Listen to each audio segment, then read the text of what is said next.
القرآن خلق الانسان علمہ البیان.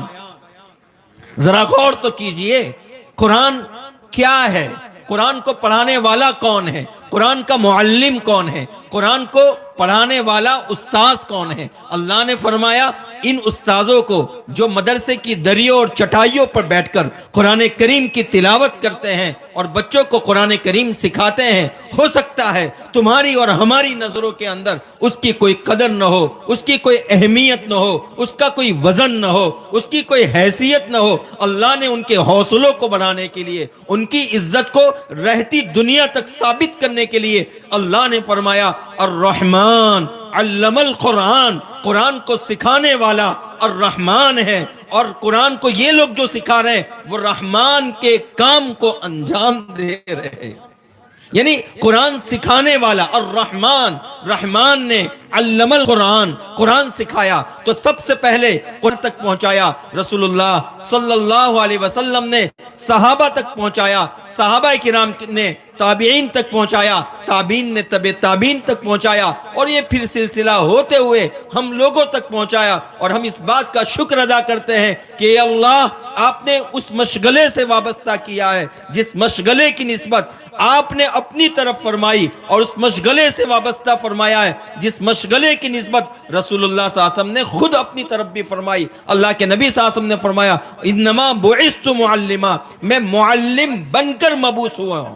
کسی کو اپنے ڈاکٹر ہونے پر فخر ہو، مبارک ہے، ہم بھی آپ پر فخر کرتے ہیں. آپ قوم کی خدمت کر رہے ہیں. انجینئر اور ڈاکٹر اور ججز، وکلاء، دنیا کو سب کی ضرورت ہے اور سب خدمت انجام دے رہے ہیں. لیکن اللہ کی قسم کھا کر کہتا ہوں دنیا کی سب سے بڑی خدمت، دنیا کی سب سے بڑی عزت، دنیا کی سب سے بڑی سرخروئی اور دنیا کی سب سے بڑی کامیابی اور سند اگر کوئی ہے تو الرحمن علم القرآن ہے. رسول اللہ صلی اللہ علیہ وسلم نے ارشاد فرمایا، حضرت عثمان ابن عفان جو ہمارے تیسرے خلیفہ ہیں وہ اس حدیث کو روایت کرتے ہیں کہ ہمارے اور آپ کے آقا امام الاولین والآخرین فخر موجودات حضرت محمد الرسول اللہ صلی اللہ علیہ وسلم نے یہ بات ارشاد فرمائی، خیرکم من تعلم القرآن وعلمہ، خیرکم من تعلم القرآن وعلمہ.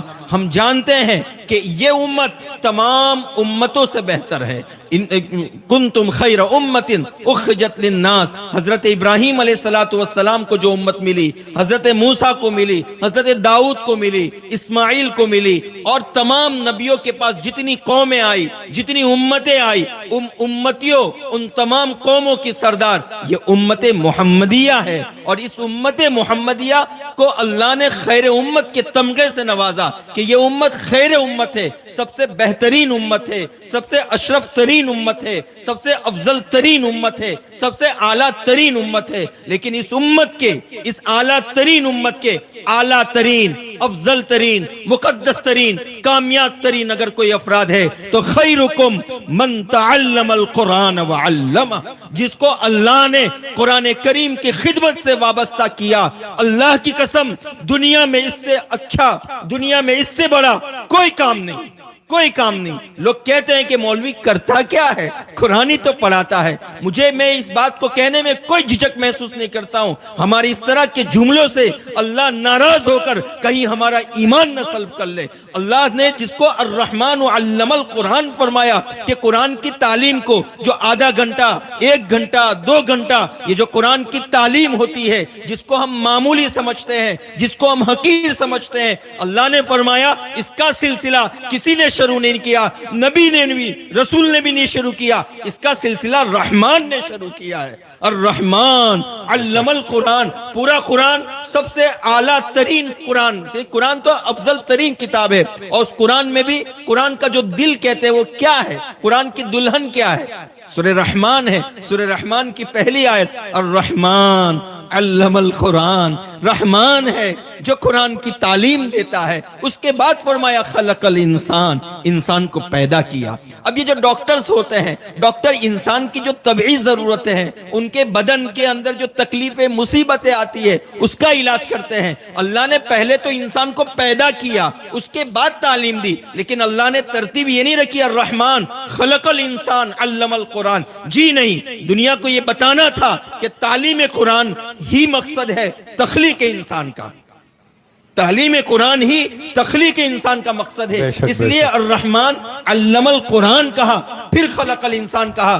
اگر تعلیم قرآن انسان کی زندگی میں نہیں ہے تو اس کی تخلیق انسان کا مقصد ضائع ہو گیا، غارت ہو گیا، بیکار ہو گیا، اور اس نے اپنی زندگی کا نقصان اور خسارہ کر دیا۔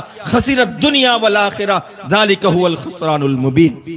اب میں ایک چھوٹی سی بات عرض کرنا چاہتا ہوں کہ اللہ کے نبی صلی اللہ علیہ وسلم نے فرمایا خیرکم من تعلم القرآن وعلم، خیرکم من تعلم القرآن وعلم۔ یہ ہم اپنے نبی سے پوچھیں کہ نبی آپ کی نظر میں کون اعلیٰ ہے، کس کی خدمت سب سے اعلیٰ ہے؟ اللہ کے نبی فرماتے ہیں خیرکم من تعلم القرآن وعلم۔ اور یاد رکھیں جب نبی بھی دنیا میں آتے تھے تو بے سر و سامانی کے ساتھ آتے تھے، فقر و فاقہ کے ساتھ آتے تھے، غریبی اور مفلسی کے ساتھ آتے تھے۔ ان کے ہاتھ میں روپیہ اور پیسہ نہیں ہوتا تھا، اور کوئی بہت عہدہ اور منصب والے لوگ نہیں ہوتے تھے، بلکہ وہ قوم کے معزز ترین شرفا حضرات میں سے ہوتے تھے۔ تو قوم ان کی بے سر و سامانی کی وجہ سے، ان کے پاس روپیہ اور پیسہ نہ ہونے کی وجہ سے، ان کی غریبی کی وجہ سے ان کو حقیر نظروں سے دیکھتی تھی، ان کے دعوت کا انکار کرتی تھی، ان کو پتھروں سے مارتی تھی، ان کو ستاتی تھی۔ تو آج اگر علماء کرام کے ساتھ بے سر و سامانی کی وجہ سے ہم ناقدری کا معاملہ کرتے ہیں تو ہمیں 1000 مرتبہ سوچنا چاہیے کیا ہم کفار مکہ، قریش مکہ اور قوم نوح، قوم عاد، قوم سمود جن پر اللہ کا عذاب، اللہ کا وبال اور اللہ کی سزاؤں کا معاملہ ہوا، اللہ نے مواخذہ فرمایا، کہیں ہم ان کی چال تو نہیں چل رہے ہیں؟ اللہ تعالی ہمیں صحیح طور پر شعور عطا فرمائے۔ اور ایک قرآن کی آیت